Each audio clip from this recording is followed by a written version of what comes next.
todos. Damos la bienvenida en nuestros estudios a un distinguido médico cuencano, el doctor Claudio Galarza. Él nos ha acompañado recurrentemente durante la larga pandemia con su opinión profesional.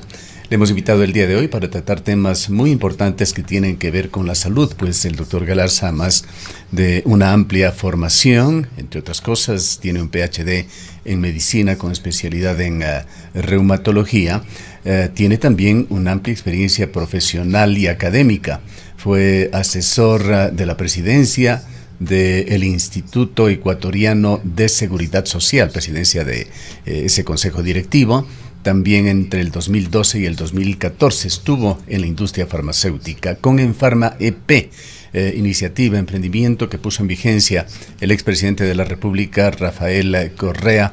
El doctor Galarza fue gerente general de esta empresa pública, asesora a varios laboratorios de investigación en diversas ramas aquí en Ecuador y también en otros países. Le damos la bienvenida, doctor Galarza.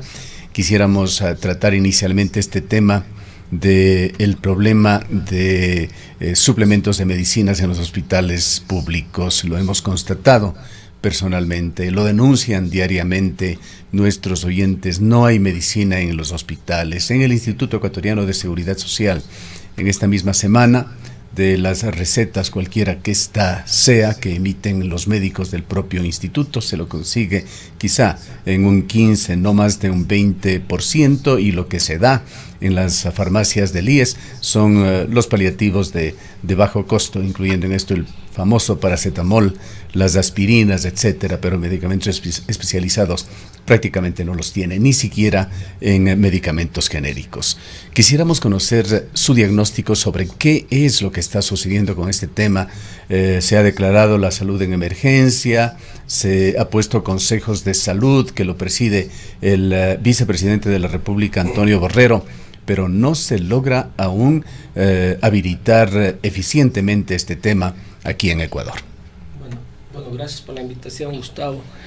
Para tener un diagnóstico sobre la compra de medicamentos en el país hay que conocer bastante la anatomía de los procesos dentro de la función pública, ¿no? A veces nos hacemos las preguntas no correctas sobre dónde está realmente el problema. No es un problema de que no existan medicamentos o no existan proveedores, sino que el sistema, la última década, digamos desde el año 2012 que yo puedo hacer seguimiento, los procesos y los reglamentos de la compra pública de medicamentos han sido hechos de tal manera que permite la manipulación.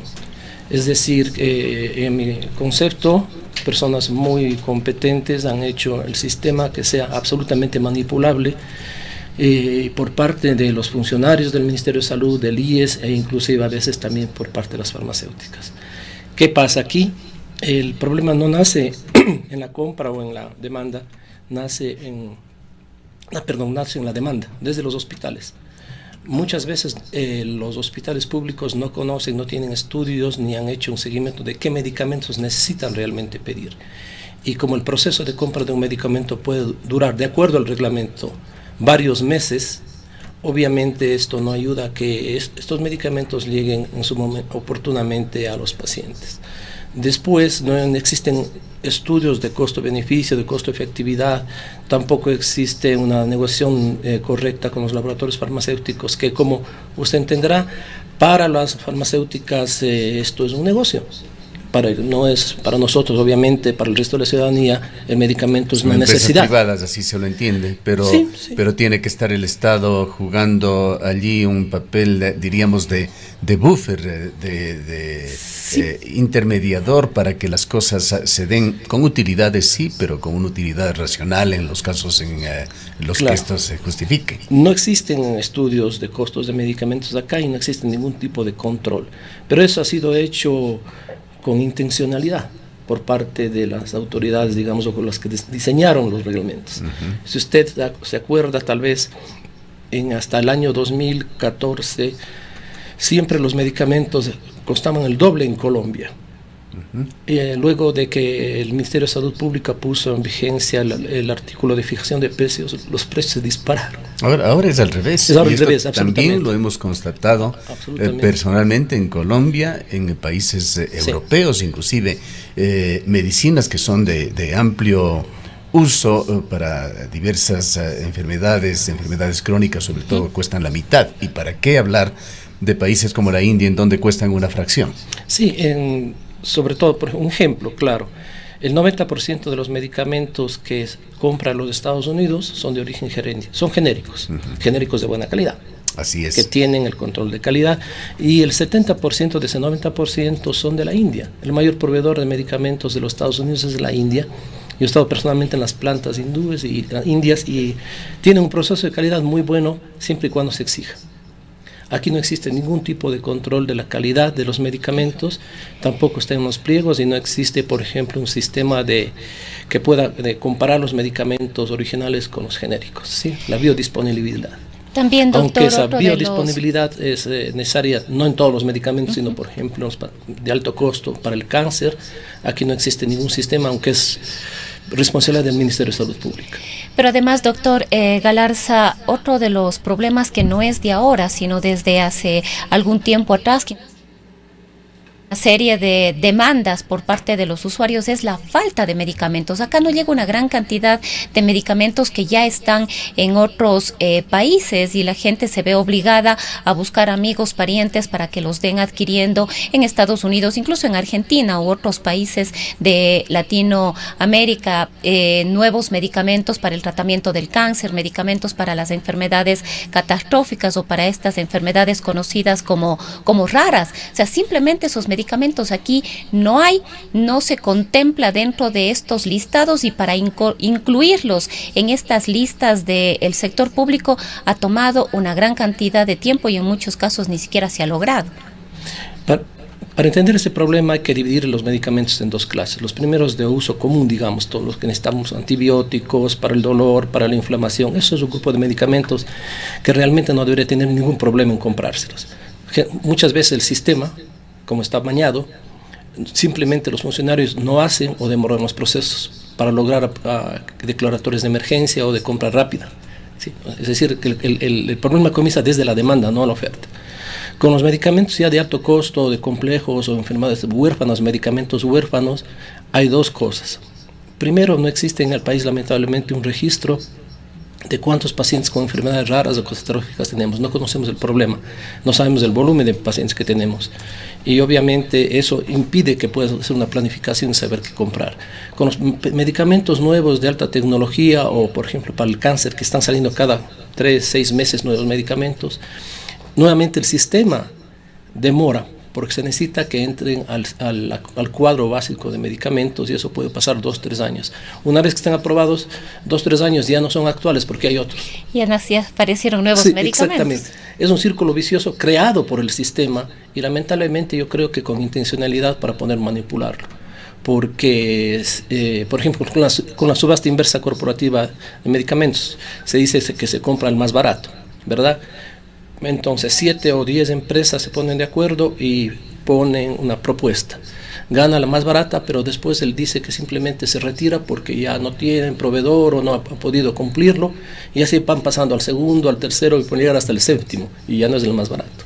Pero eso lo permite el sistema lo permite. Hay importantísimos artículos sobre este tema que se han publicado en Ecuador históricamente, sobre esta actuación con espíritu de cuerpo corporativa de las farmacéuticas, que dificulta muchísimo incluso el accionar del Estado, pues tienen un lobby poderoso que no ha podido vencerse. Pero quisiera concentrarnos en este punto sobre este mito de los medicamentos genéricos, tan desprestigiados en Ecuador. Si usted va a un médico particular, con poquísimas excepciones, le va a sugerir que no tome un genérico, que compre un medicamento de marca. Esto quisiéramos saber por qué, cómo está el tema de control de calidad aquí en Ecuador, por otra parte.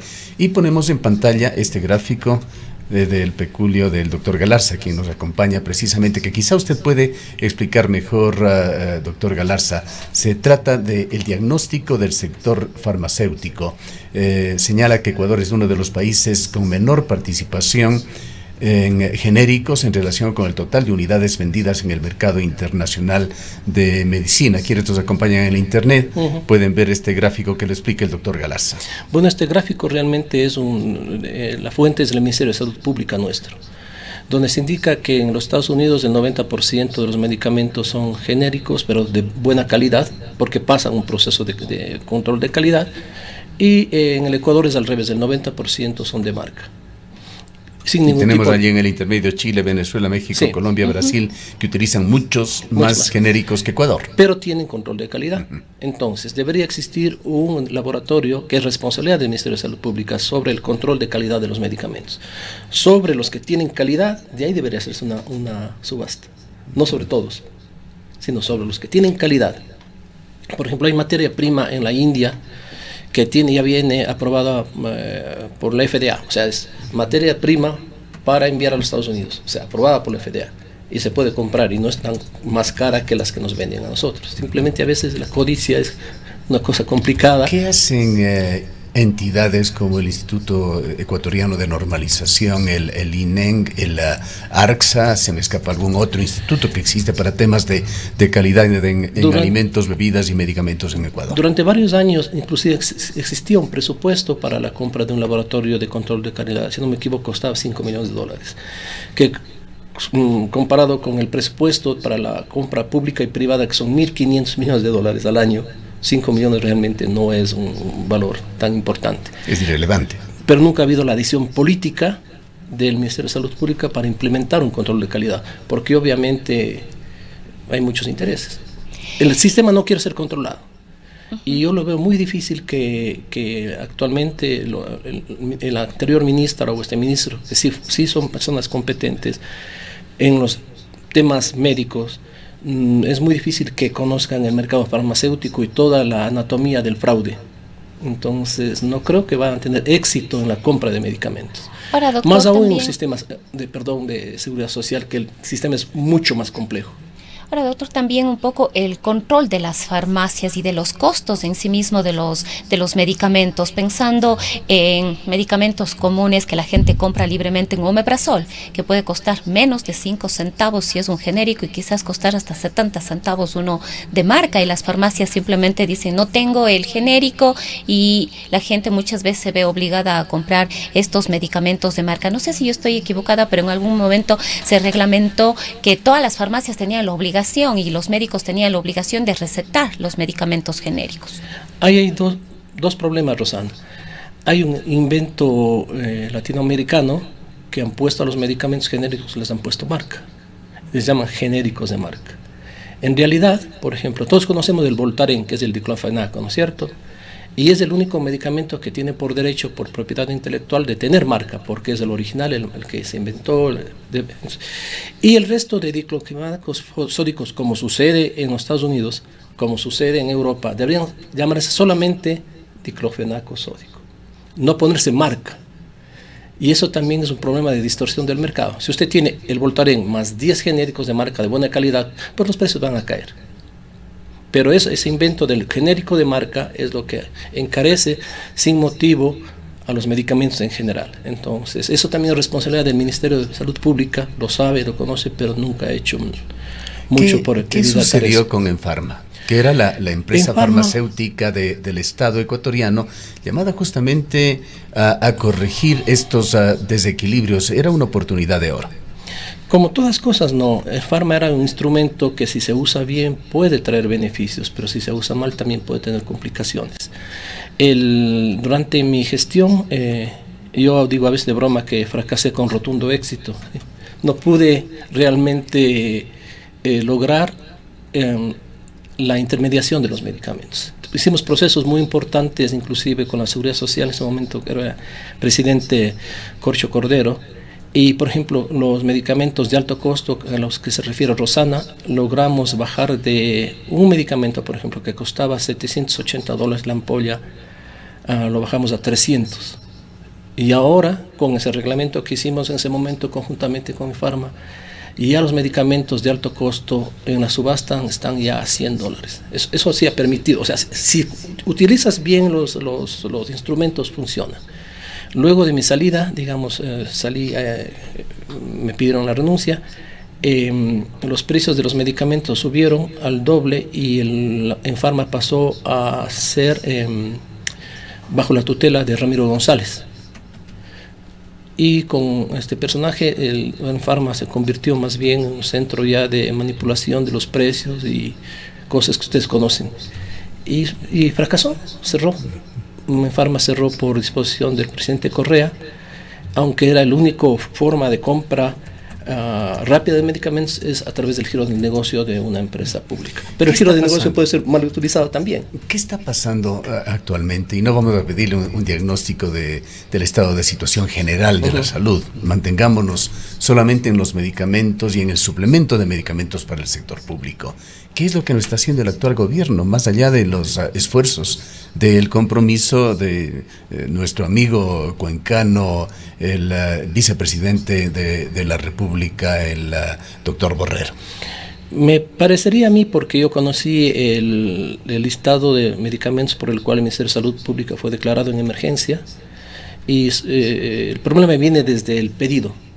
Los pedidos que hacen los hospitales se hacen sin ningún tipo de estudio o se hacen con mala intención inclusive. Para que hay un problema de manejo de inventarios. De manejo de inventarios, que es un problema realmente elemental. Pero puede haber boicot también. Si usted quiere tener algún resultado político, simplemente le hace un pedido que es imposible de comprar. Y ellos en los 90 días de la emergencia simplemente no pudieron adquirir los medicamentos que estaban en el listado.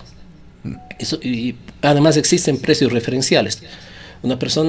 Un funcionario debe comprar a un precio referencial, pero hay precios referenciales. Los fármacos son un mercado diferente, cambiante. Entonces, un precio de hace 2 años antes de la pandemia, de pronto simplemente no vas a conseguirlo ahora.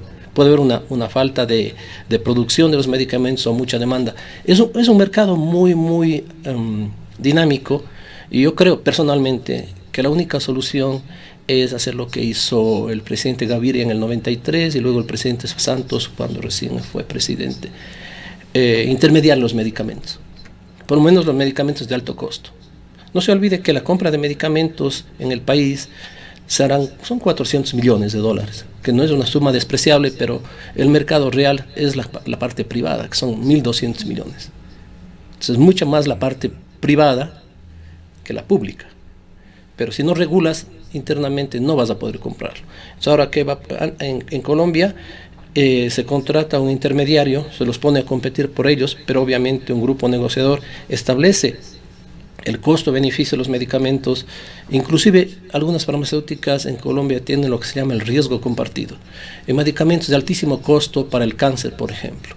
Si una farmacéutica en sus estudios clínicos garantiza que este medicamento te da un 70% de remisión y en tus pacientes eso no ocurre, no se lo paga porque no ha dado los resultados. Es un proceso de negociación, pero yo creo personalmente que ni el ministerio, peor aún el Seguro Social va a poder, porque muchas veces no quiere hacerlo, los mandos medios, comprar los medicamentos como existe el reglamento o la demanda. Es un problema grande. Hay que intermediar, ponerse de acuerdo en los precios, ver los medicamentos que realmente se necesitan, y se necesita un censo de los pacientes con enfermedades catastróficas o de difícil manejo, porque no sabemos cuántos pacientes hay.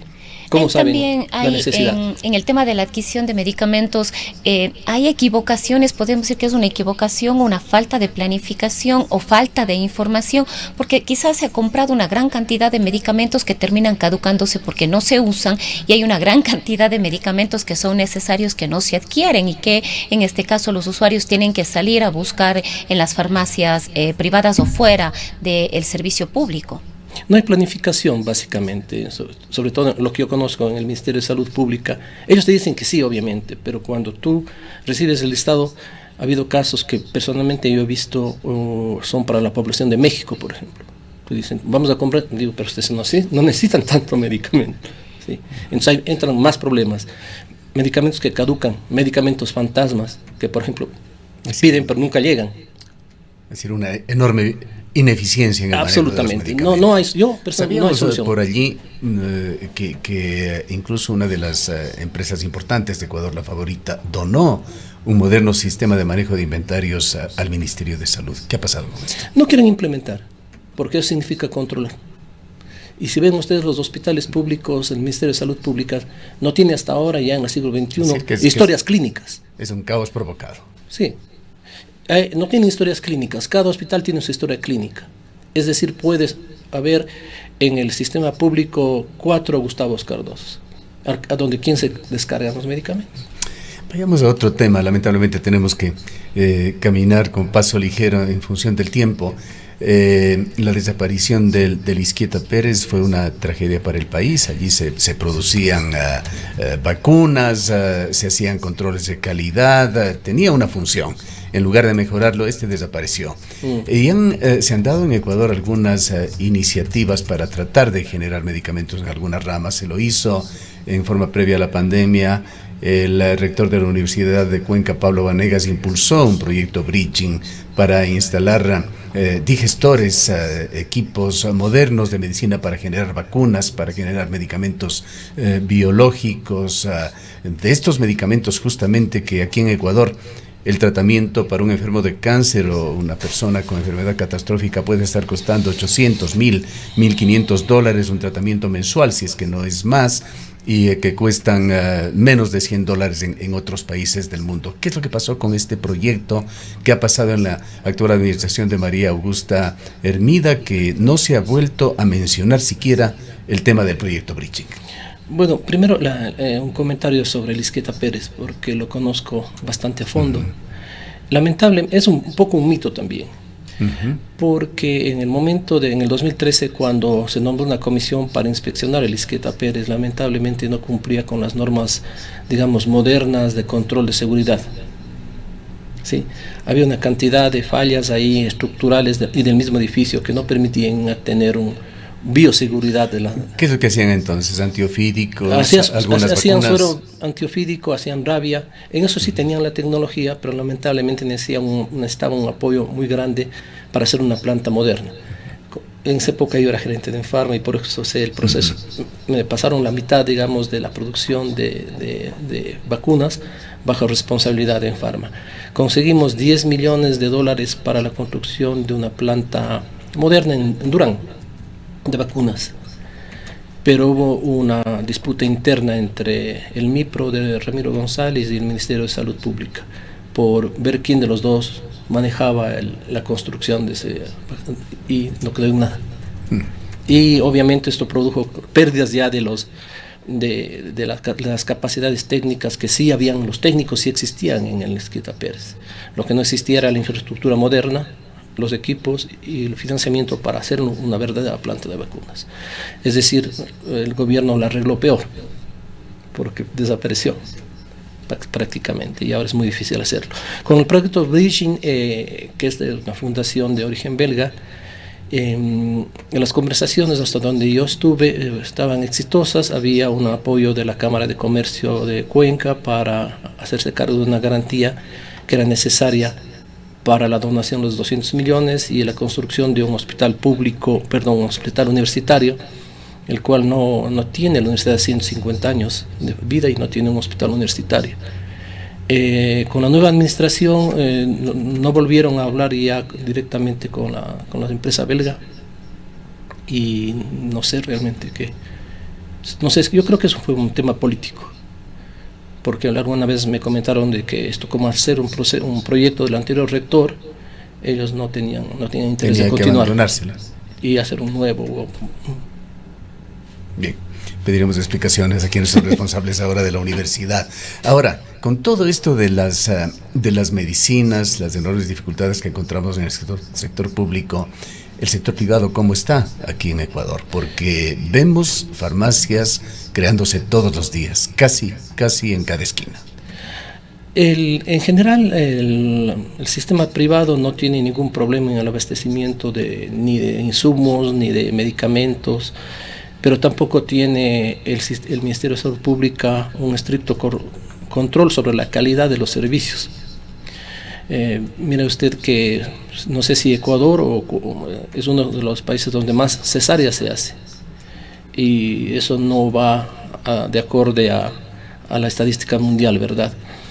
En las farmacias no existe tampoco ningún control. Mi opinión personal es que están medicalizando a la población. Existen el mercado, si usted ve el mercado de medicamentos del país es igual al de Perú o Chile, dentro de la lógica de las farmacéuticas con quien converso, tengo buenos amigos ahí, ellos dicen, el mercado ecuatoriano es muy sano, o sea, económicamente porque venden muchísimo. Y yo les digo a ellos también que ninguna farmacéutica está interesada en la salud del paciente, porque si está un paciente sano, pues ya no vende.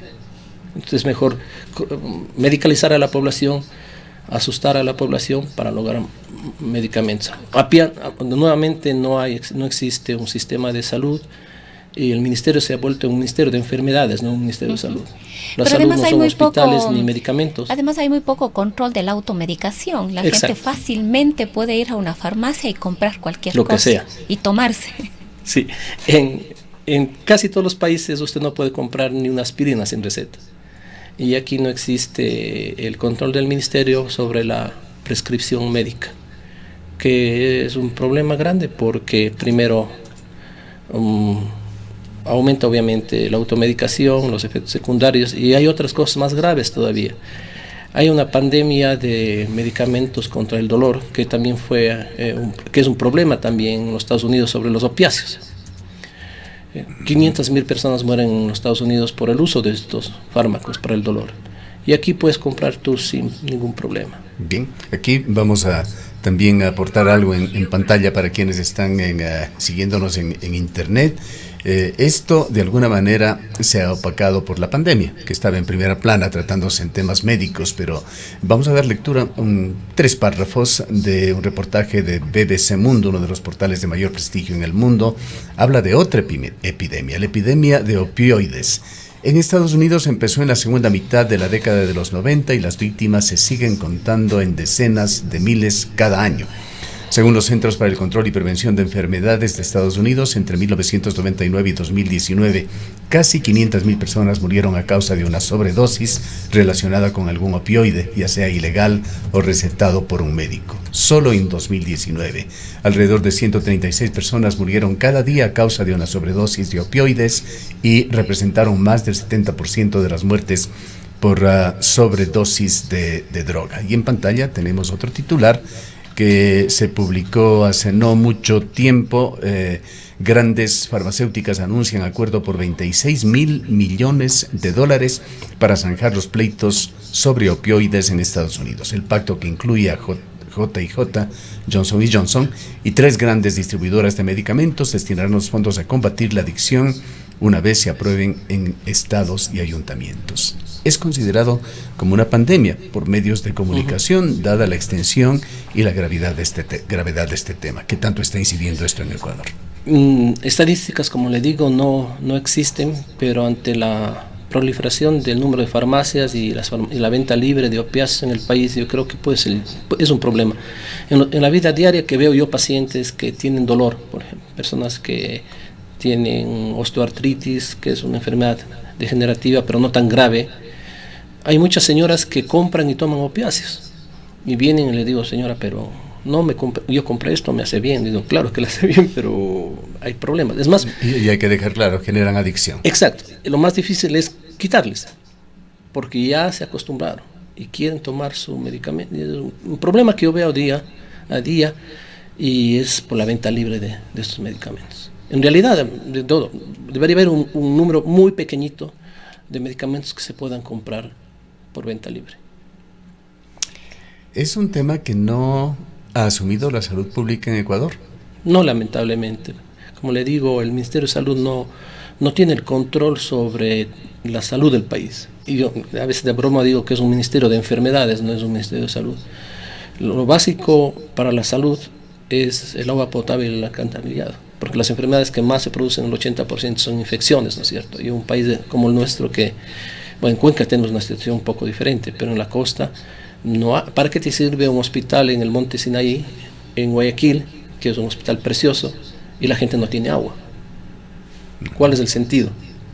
Necesitamos la red primaria de salud, necesitamos agua potable, alcantarillado, educación, más que hospitales gigantescos que no funcionan como los de Los Ceibos o el de Guayaquil, el de Quito, el del sur de Quito, que son nivel 2 de atención. Quiere decir que son más que dispensarios, tienen hospitales enormes, preciosos, y no tienen ningún tipo de impacto.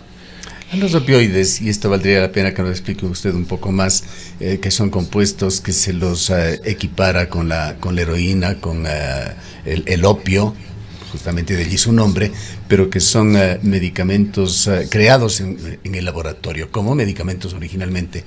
Les han puesto ya el ojo mafias internacionales. Hay países en los cuales se está produciendo esto, no como medicamento, sino para alimentar a las drogas de diseño. Exacto, la adicción de las personas. ¿Cómo está el tema de mafias internacionales? Ahora que tenemos este problema tan grave en Ecuador de la presencia de la narcodelincuencia, ¿cómo está esta relación entre opioides o opiáceos, fentanilo, que es uno de los componentes fundamentales en cuanto a estas mafias y a la distribución en los países? Si usted hace una revisión de la situación en México, por ejemplo, sabemos que muchísimas cadenas de las farmacias están controladas por los carteles.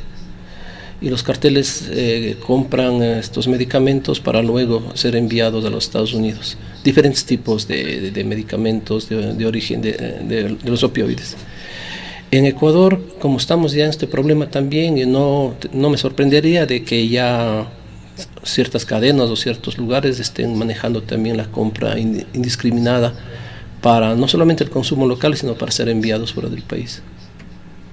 Es una alerta. Debería también en el tema de control en Ecuador ponerse atención desde el sector público sobre estos temas. Yo no entiendo quién da los permisos para el funcionamiento. No entiendo que o el ministerio o el municipio debería ser, no conozco la parte, pero debería ser controlado, obviamente. No puedes tener 10 farmacias a cada, no tiene sentido. No hay tanto paciente. Ahora, doctor, quizás retomando el tema de los costos de los medicamentos, yo quisiera preguntarle a usted, que está muy involucrado en el tema, ¿cuán reales son los costos de estos medicamentos? Es uno de los negocios más lucrativos, creo que después de las drogas y las armas, la industria farmacéutica. Y a propósito de este multimillonario en los Estados Unidos, usted debe haber escuchado, Mark Cuban, que logró reducir a través de una farmacia online los costos de un medicamento que podía costar $1,000, $3,000 a $100, $200, y aún así él decía que tenía una ganancia de un 15%, sobre todo para enfermedades como la diabetes, enfermedades como el cáncer, entre otras, y él decía que esta es una manera de romper precisamente el mercado. ¿Qué opinión tiene usted? O sea, ¿cuán real son los costos de los medicamentos? El costo de producción de los medicamentos de síntesis química, ¿sí?, que son la mayor parte, es muy, muy, muy barato. Existe una frase en nuestra farmacéutica que el precio del medicamento se establece no por los costos de producción, como estamos acostumbrados, sino ellos le dicen willing to pay, o sea, lo que aguanta el mercado. Por eso esas distorsiones que son enormes en todos los países simplemente deben ser controladas. No hay control, pero producir cualquier medicamento, inclusive ya los de alta tecnología que han pasado 20 años, que son anticuerpos monoclonales o los receptores solubles que son de origen de una célula, pueden venderse, por ejemplo, en $15,000 al año, cuando su costo de producción no supera ya los $10. Entonces, pero si un gobierno débil o un ente regulador débil no negocia bien y pone un precio de venta público de $3,000, cuando el medicamento cuesta solamente ya en Colombia 1,000, y están ganando, y es el mismo laboratorio, no es otro laboratorio, no es exactamente el mío mismo, pues estamos hablando simplemente de la debilidad del sistema, o que el sistema no quiere controlarse. Sí. El tiempo lamentablemente se nos ha agotado, doctor Galarza. No quisiera terminar con un mensaje un poquito más concreto para nuestros oyentes, para médicos, para pacientes, para autoridades. ¿Cuáles son los nombres de las nuevas drogas? Que dicho sea de paso, hay un uso legítimo y necesario, esto hasta donde entendemos, en el área de la salud, pero que están siendo abusados, opioides, fentanilo, etcétera. ¿Cuáles son los nombres comerciales que deberían ser utilizados con extrema precaución? Todos los medicamentos que sean de origen opioide vienen en las cajas que dicen ahí, de origen opioide, ¿sí? Entonces debe ser controlado y recetado, y sobre todo debe haber la conciencia en la ciudadanía de que no se puede comprar nada en la farmacia que no venga bajo la prescripción médica. Son muy peligrosos cuando se utilizan mal, sobre todo los opioides, y espero que no causen muertes o más muertes como son en los Estados Unidos, sobre todo entre los chicos. Bien, muchísimas gracias al doctor Claudio Galarza. Creo que queda mucho material que tenemos que digerir, que ojalá podamos cubrir en otros espacios, y sobre todo ese aviso a las autoridades sobre lo que puede estar pasando en estos submundos que no trascienden normalmente y de los cuales en muchos casos no nos percatamos. El doctor Claudio Galarza es un distinguido médico, PhD en medicina, fue gerente general de la empresa pública de fármacos en Pharma EP. Son las 8 horas.